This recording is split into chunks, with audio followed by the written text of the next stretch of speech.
Hi guys, welcome back to another episode of the Storytime Society. I'm your host Jamie and I'm so happy you're here. I'm so glad you're alive.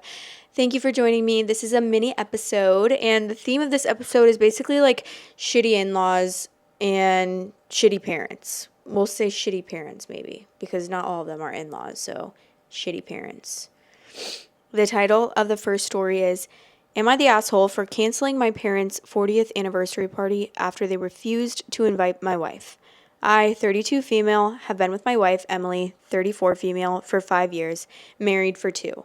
My parents have never fully accepted my relationship, though they insist that they still love me. They didn't come to our wedding, claiming it was too painful for them, but I tried to move past it. Recently, they asked me to plan their 40th anniversary party. I handled everything: the venue, catering, guest list, decorations. I spent months making sure that it would be a perfect night for them. But last week, when I went over final details, my mom casually said, "Of course, Emily won't be coming." I was stunned. I asked what she meant, and my dad chimed in saying they didn't want any drama and just wanted a traditional family celebration. I told them that if Emily wasn't invited, I wouldn't be coming either. My mom sighed and said, "We just don't want to make people uncomfortable." That broke me. Make people uncomfortable? My wife, who has done nothing but try to be polite to them, isn't welcome at a party that I organized because they're worried about appearances? I told them that if Emily wasn't welcome, neither was their party. I called the venue and canceled everything. No caterer, no decorations, no celebration. My parents freaked out, saying I was being vindictive and punishing them for their boundaries. My extended family is divided. Some say I was right to stand up for Emily, but others think I overreacted and ruined something that wasn't about me. Now my parents aren't speaking to me, and part of me wonders if I did go too far. I wasn't trying to be cruel, I just couldn't justify throwing a party for people who refused to accept my marriage. Am I the asshole for canceling the event? Hi guys, love you so much. For extra content, exclusive content weekly, visit patreon.com/storytime society. Love you. No. And to be honest, I feel like you shouldn't talk to your parents anymore. Obviously, that's your own journey, and I'm like, that's everyone's own decision, and you can make your own decisions. But if this were me, my parents would not be in my life anymore because their excuses of being uncomfortable or traditional family celebration, they might as well just say they're homophobic. They might as well just say, why don't they just say, I'm homophobic, so I don't want your wife to come? Why don't they just say that? That's what's confusing to me. Just say it. You are.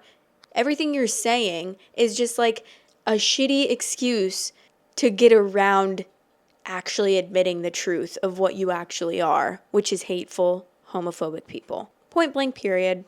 Really nothing more to say other than, no, you're not the asshole. They deserve none of that from you if they can't even, not even respect, but accept. Because why are you hateful?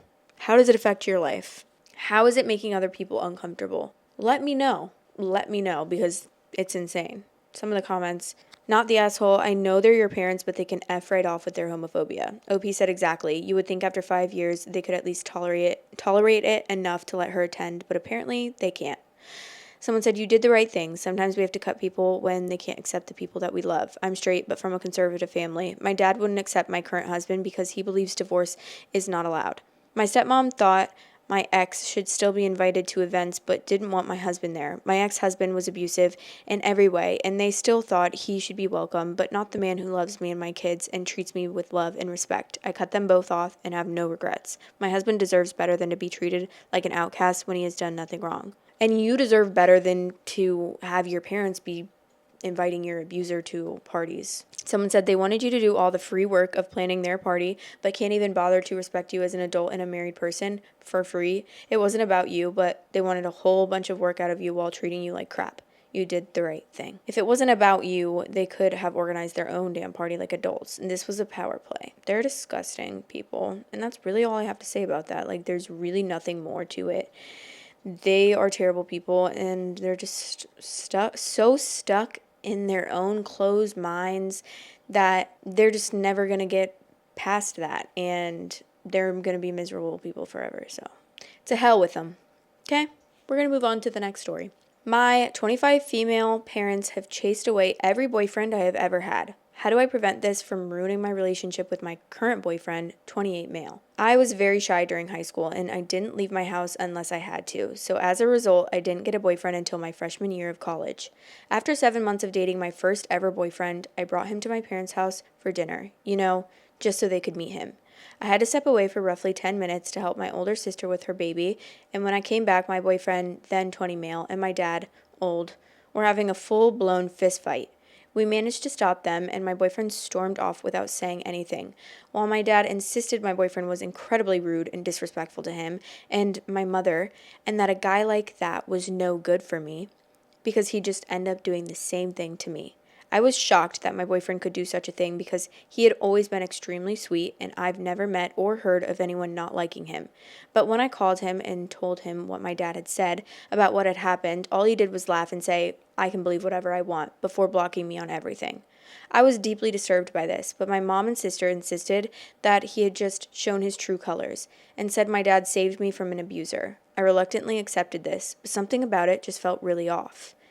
I met my second boyfriend several months later, during my sophomore year. Part of me still felt my parents were part of the problem with my last boyfriend, so I managed to get him to wait an entire year before introducing him to my parents. From the moment she laid eyes on him, every word my mom spoke to him was dripping with fake friendliness and subtle jabs implying she did not approve of him, which made him visibly uncomfortable. While we were eating dinner, she began asking me why and what made me decide to date my boyfriend, and asked about other guys and why they didn't work out. Some of the guys she asked about were completely made up. At this point, it was clear what they were trying to do, and I silently vowed to talk to my boyfriend and tell him how my parents were trying to sabotage me. Unfortunately, it didn't get that far, as my dad chipped in and demanded to know how a boy who couldn't support himself financially was ever going to support his daughter. Mind you, we were both juniors in college at this point, and both of us were working part-time jobs, so this question was really insane. He responded by saying he'd already decided he wanted nothing to do with this family and was planning to break up with me when he got home, but he's just going to leave now. Within minutes, he was gone, and I was blocked. Again. My parents insisted they did nothing wrong and just wanted to test his confidence as any parents would, but I pointed out that this was the second boyfriend they chased away, and they didn't do anything to scare off my older sister's husband.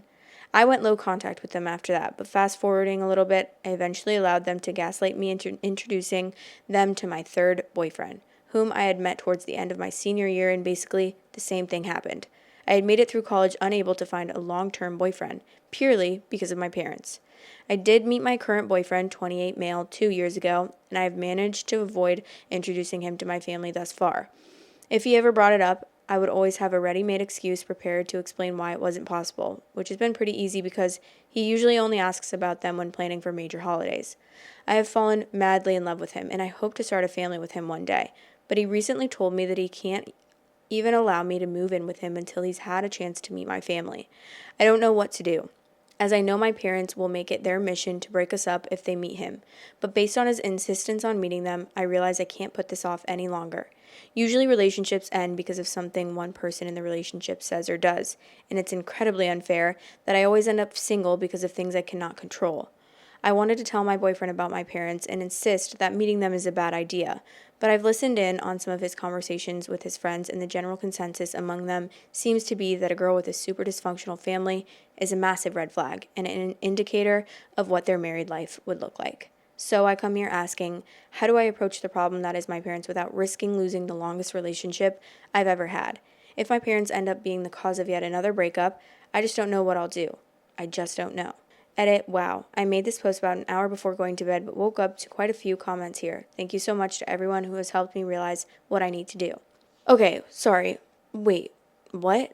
I just think that if you're in a relationship and you're in a long-term relationship with someone, you need to talk. You need to talk. That's literally, you need to talk. Put it on a shirt. You need to talk.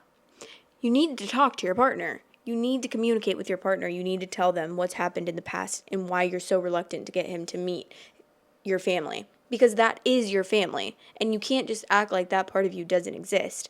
And if he feels that because of your family, that's a red flag or what the hell ever him and his friends were talking about, then he is not the right person for you, because someone that doesn't accept you over something that you can't control is not worth it at all.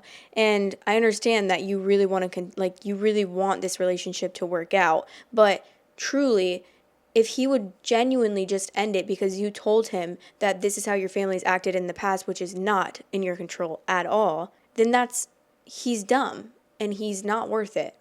So, like, I would only hope that you would want to pick a partner that would be accepting of that and that would hear you with empathy and with open ears and understanding, and hopefully hear you out and be like, okay, that totally makes sense.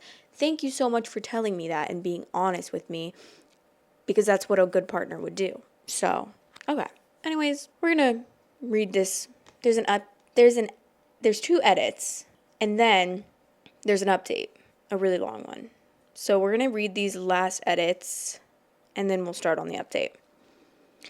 I've read through all of the comments and saw some recurring questions come up that I wanted to address. I am not fully no contact with my parents, primarily because they helped me a lot financially during college, and when I first graduated and was looking for a job, when I went low contact with them, they constantly yelled at me for being ungrateful and said family does not turn on each other over minor disagreements involving boys. It sounds ridiculous when I type it here, but after months of this treatment, when I found myself faced with the decision to either tell them I forgive them so they'll pay for my dorm room or refuse to forgive them and have to move back home, I ended up caving.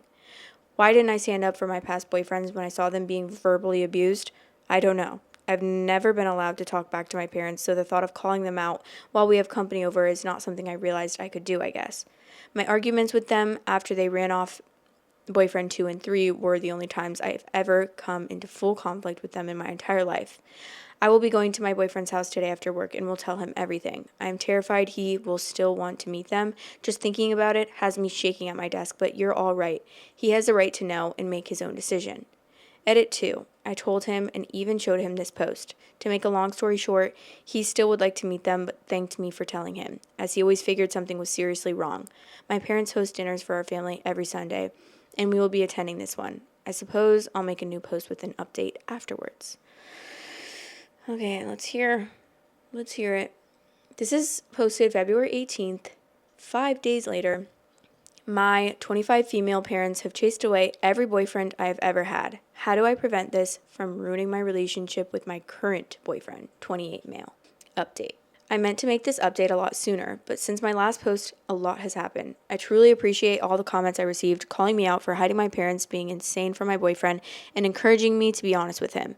My boyfriend is pretty involved now, so I guess I should give him a fake name. I'll call him Ethan. I sat Ethan down and told him about my parents and how they ran off my previous boyfriends before showing him my original post, as many recommended. Fortunately, he did not seem to care that I hadn't told him, but he did agree with many commenters that my parents were more than just insane, they were outright abusive. Although he understood how I felt, he still said he would like to meet them, both to see it for himself, but also because he felt there was an underlying reason for their behavior. My parents have dinner for the family every Sunday, which I have been attending on the weeks that I'm not hanging out with Ethan that day, so we agreed that he would come to the next one. When Sunday came and we arrived at my parents' house, my anxiety was through the roof.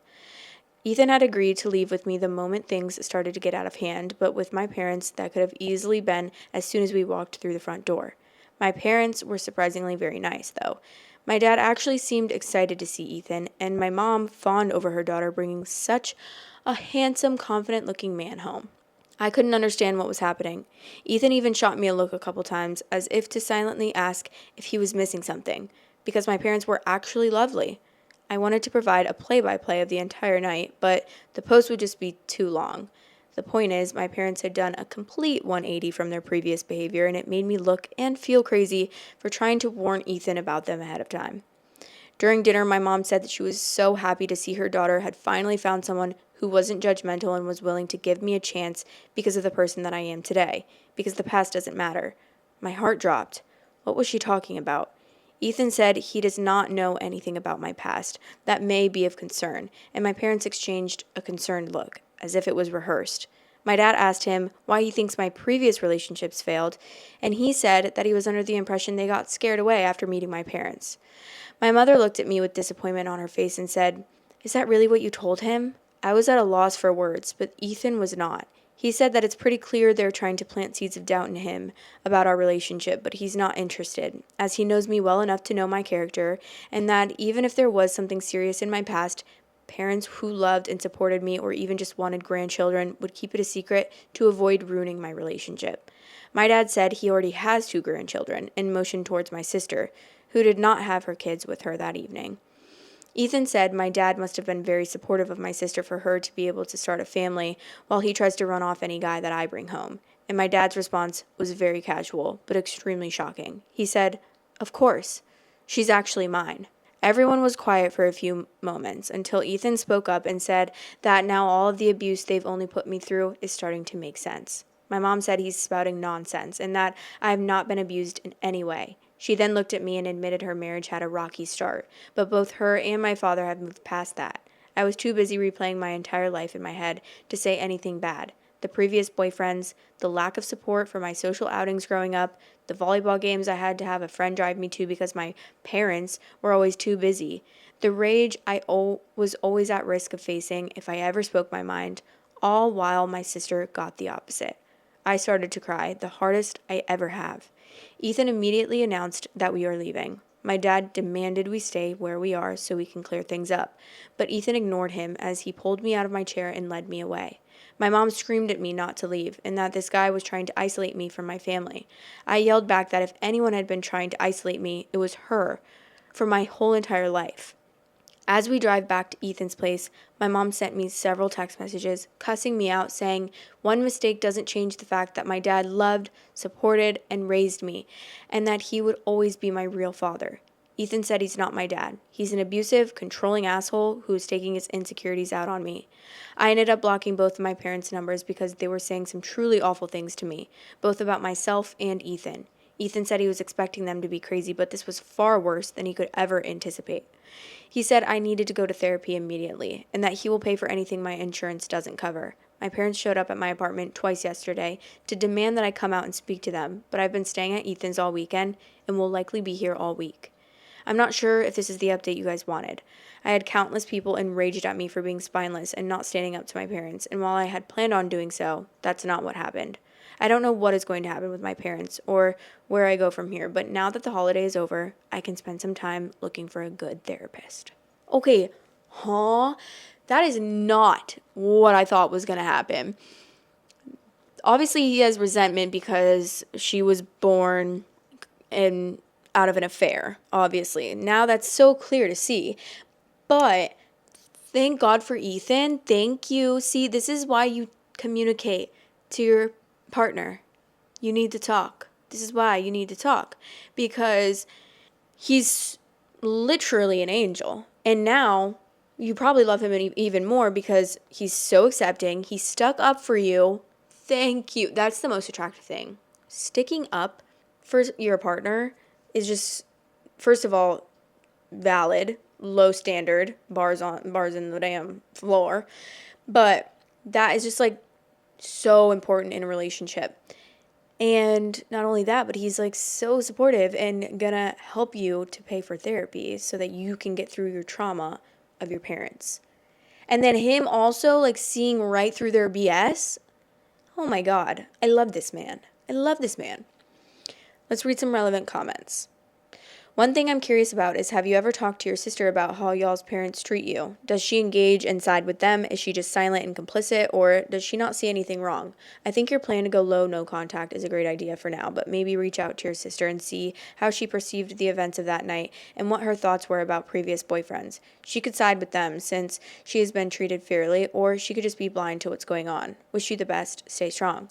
Opie said, my sister has generally stayed out of my disputes with our parents. Growing up, I never fully wrapped my head around how different things were for us, and she never rubbed any differences in our upbringing in my face. We've never been particularly close, so she hasn't gone out of her way to talk to me about these incidents, which is why I generally have left her out of both this and my last post, but talking to her might be worthwhile. And then someone else said, so your mom cheated on your dad, and you're the affair baby, and they treated you poorly because of that? Is that the story, or has my reading comprehension failed me? Maybe you have a great father out there somewhere. 23andMe? Ethan sounds great. The truth shall set you free. That's funny. Wow. Oh, my goodness. That's just crazy. And thank God for Ethan. So glad he ended up being a nice guy, and he wasn't actually going to be like, your family's dysfunctional, so goodbye. Like, thank you. Because that's not normal to do in a relationship. We're going to move on to the next story, and it's titled, My Mother-in-Law Asked My Husband If He Wants Help Getting a Divorce from Me. What would you do? My mother-in-law and I used to be super close. My husband, 32 male, and I, 31 female, have been married for 10 years. We both come from a super conservative, high-demand Christian background. About 5 years ago, I decided to leave the church of our upbringing, which is a big deal culturally and religiously. I told our family members of my decision via email almost 4 years ago, and that's when things started going downhill with my in-laws. My father-in-law emailed back that he couldn't be okay with my decision. My mother-in-law emailed back a long email with stuff that didn't make sense, including that she's sorry my husband is the youngest child. I don't know why that matters here, and that we all make mistakes. Cool. Over the next couple years, we saw them at a family reunion and holidays. We live in separate states. My mother-in-law specifically would act interested and curious about my experience and new beliefs, and then cornered me in conversations about how I'm wrong. Both of their behavior towards me was incredibly odd, and always when my husband wasn't around. So he believed me, but never saw any of it. The details here could make this super long, so I'll just leave it at that. During these times, I never felt like they liked me very much, but I showed up the best I could and chalked my insecurity up to just getting my own sea legs around my decision to leave the church of our family and upbringing. After all, my mother-in-law and I were great for years. It would feel silly for my decision to change things so abruptly. The call, shit hit the fan after we decided to do holidays on our own. We'd been married 8 years, didn't know if we could have kids, and wanted to start our own holiday traditions. Typically for holidays, we would reach out and ask to spend either Thanksgiving or Christmas with them, so we didn't feel the need to specifically tell them we weren't coming. We figured not reaching out and asking would be fine. Maybe that was a mistake on our part. I don't know. Shortly before Thanksgiving that year, my mother-in-law texted my husband asking if we were coming for the holidays. He texted back that no, we're doing our own thing. My mother-in-law calls my husband at work sobbing and asking why. He tells them, we want to do our own thing. She shifts the conversation, asking about me and if he needs help getting out of the marriage. She didn't say the word divorce, but does that matter? That's what it is. When my husband told me about this call, I was crushed and angry. It was like my mother-in-law said the quiet part out loud, and now it's confirmed how they really feel about me. That I'm no longer accepted in this family because of my church status. She grabbed me. The divorce call was the last straw, but I told my husband I would give his parents another shot for him. Flash forward to a few months, we saw them at another family reunion. Because my in-laws are only weird when my husband isn't by me, we were stuck at the hip the whole time. The one time my husband left me for 5 minutes, my mother-in-law cornered me in a walk-in pantry to physically grab me and bully me about my tattoo. This became the real last straw for me. I no longer want to be around my in-laws. My husband wants to facilitate mending our relationship. A couple of months ago, they were texting me some weird crap and I wasn't responding. My in-laws called my husband asking why their relationship with me wasn't good because they truly have no idea. He told them 3 specific things I needed acknowledged, changed, and apologized for. We discussed this beforehand. About an hour after my call, my mother-in-law emailed me something like, sounds like I did something this week that hurt your feelings. If I did, sorry about that. I responded really straightforward, reiterating the 3 things my husband had talked to them about and gave specifics about why it was hurtful. My mother-in-law responded with an angry message of entire paragraphs justifying what she did, including the divorce call with my husband, saying that was a private conversation between a mother and her son, and I shouldn't have known about it. So glad my husband doesn't feel the same. I responded with specifics that an apology isn't a justification. It's looking at the harm, understanding it, and valuing the relationship enough to make amends. She wrote me back a great email apology, but I just don't believe it. I feel like the previous email was her true colors around me and the situation. She gave me exactly what I asked for, but I still don't want to be around her or talk to her or have her in my life at all. I thought an apology would change things, but it hasn't. Anyways, I feel foggy about this whole thing. If a mother-in-law and father-in-law gets to the point where they're calling your spouse asking them to divorce you, what does that mean? What would you do?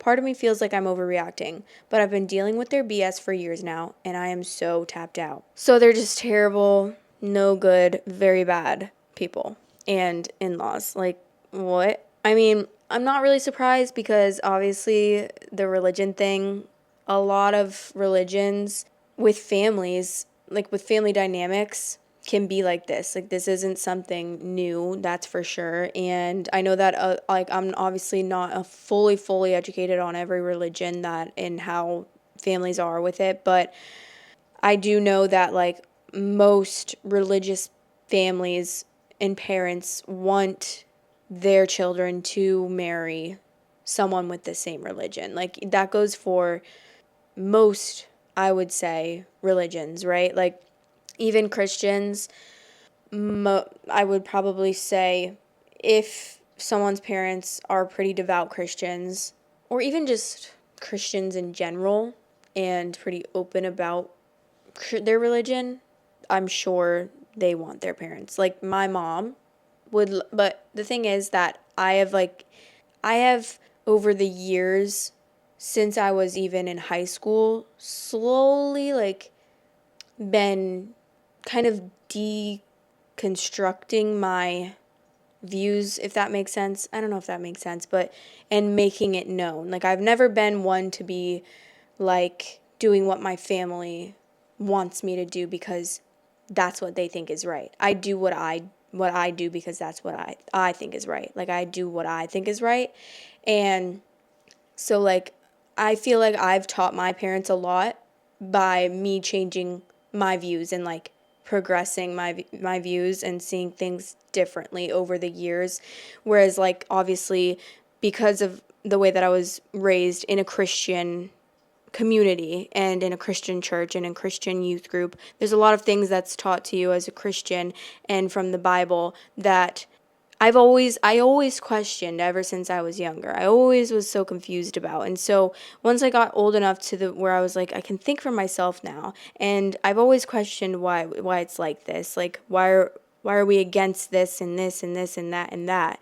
And so slowly, like, I would form my own opinions about all of that stuff, and I would be very open about that. And I'd be like, this is how I feel. And I am still very open about that. And I will, both my parents, my whole family, they all know where I stand and everything. And I think that I've taught them a lot in being in the way that I've progressed my views. I already said that, but yeah, if that makes sense. So obviously, like, a few years ago when I was in college, like, yes, my mom would not have wanted me to date someone that's not religious. She wouldn't. She would want me to date someone that's Christian. She wouldn't say, like, oh, she wouldn't say anything mean about it. She wouldn't say anything harsh about it. She'd be very nice about it. Like, are you sure you want to go out with him? Like, he doesn't believe in God or something, you know? She'd be very, like, soft about it. But, like, I hadn't yet dated someone that wasn't religious yet. Like, I was in a Christian college, so I was dating my boyfriend who was also a Christian because he went to the same college as me.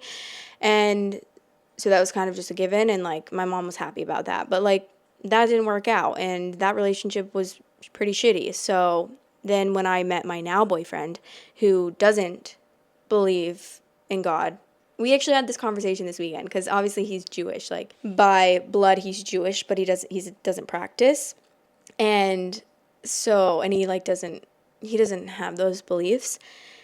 And when I first met him, honestly, because this was a while ago, I've known him since 2020. So when I first met him, like, I was still very much in the mindset of I wanted to marry someone with the same beliefs as me. And I wanted to marry someone that was, like, Christian, not, like, super, super religious, but, like, at least had the same core, like, beliefs and was kind of raised the same way as me.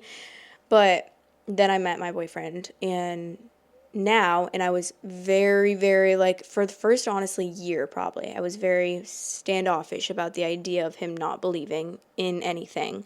And we were actually having this conversation this weekend about, which now I'm fully in complete acceptance of, and I feel like my beliefs have also changed a lot within the last 5 years, and I can understand why, like, someone wouldn't believe, whereas I used to be very much, I don't know, I would say probably brainwashed, honestly, and never understanding why anyone wouldn't believe what I believed. I feel like that's a pretty common thing in religion, but yeah, we were talking this weekend, we were like, what? We were trying to figure out, like, what is he? Because I think someone said on the TV or something that they were agnostic, and he was like, I'm agnostic. I was like, I don't think you're agnostic. I think you're atheist, because he doesn't believe that anything exists. And then we literally were cracking up because he's like, no, I'm agnostic because I think there could be something, but I don't believe it. He's like, I don't believe it, but I think there could be. And I'm like, that's the most contradictory thing you could ever say. You think there could be, but you don't believe it. He's like, I think there could be, but I don't believe there could be. And I'm like, girl, I don't think you know what you're saying right now. I'm like, I just think that you don't believe in anything. Like, he truly believes that after you die, like, nothing happens after. You're just dead and your body doesn't exist, your soul doesn't exist. Like, he just thinks you die. I think he, like, has hope that something else would happen and there's something else. But I think that, and he's very open to say, like, he would love to believe that, but it's just not a thing that happens in his brain. Like, he has a very logical brain, and, like, having faith in something so unknown and something that, like, there's really no proof of is really hard for him. So I can completely understand that. And yeah, so we were just like trying to figure it out, and we were like going back and forth with the different definitions. And he, like, I think he wants to be agnostic, but he's like, he's not agnostic. Like, he doesn't believe that anything exists. And it's just so funny the way that he was explaining it. We were cracking up. We were like, that makes no sense. And he's like, yeah, you're right, honestly. But like, it was really funny. So yeah, I wish I had that conversation on camera, honestly, because it was so funny. And we were just laughing so hard about it. But yeah, I was so different about it, like, a few years ago. Like, it was something that had to come to terms with, that I was trying to come to terms with, and that it was really hard for me to understand. But now I feel like I've grown so much just in even the past like 2 years. I completely understand. Whereas like 2 years ago, I did not understand. I was like, how? How do you not believe this? How do you not believe what I believe? But now I just feel like my mind is so open and it's just so free flowing, I guess. Like, I understand why he feels the way that he does. And honestly, sometimes I'm like, I think honestly a big thing of it was that since I was raised like that for so long, that was my life, that was what my life revolved around for so long, is that I was like finding it hard to admit that that could possibly be true. I was finding it hard to be like, that's actually a very real possibility, that none of this is real. I don't know. But obviously, believe what you believe. Like, I'm not trying to influence anyone. I'm just saying, like, what my experience has been and how I've come to fruition. But yeah. So, anyways, what are we even talking about right now? Oh, religion. Because this family obviously hates this girl because she's not religious, and that's crazy. But I never like hated anyone if they weren't religious. That's just crazy. Or being like so rude to them because you're not religious. Like, that's so outlandish and diabolical. But clearly there needs to be some heavy, heavy, heavy boundaries set with these parents. And I'm really glad, obviously, the husband understands and isn't on their side, which is very important, and thank God for that. I would say low contact is in order for this, and because it doesn't seem like anything you guys say to them is going to change their mind about that. And some people are just stuck in their ways, and sometimes you have to accept that, but distance yourself for your own peace of mind, because that's totally okay. So anyways, let me know what you guys thought about the stories. If you haven't already, press the like button, the subscribe button, please, because it really helps to push my videos out to like-minded people like you that like my videos. And also, there is a Spotify linked in the description below. And if you want to listen to the audio, well, it's a video as well, but if you ever want to listen like while you're driving or trying to fall asleep or anything like that, like, it's definitely a lot easier on Spotify to listen to that. Also, while you're there, if you could rate me 5 stars, I would love you for that. That really helps as well, push me out. And yeah, I just want to say I love you guys, and I'm so thankful for you guys every day, and so thankful to talk to you guys every day of the week. And also, I have a Patreon that posts on Saturdays, so if you want me 6 days a week, you can have me. But yeah, I love you guys, and I'll see you in the next episode. Bye! Love you guys. Thanks for watching. Please like, comment, and subscribe.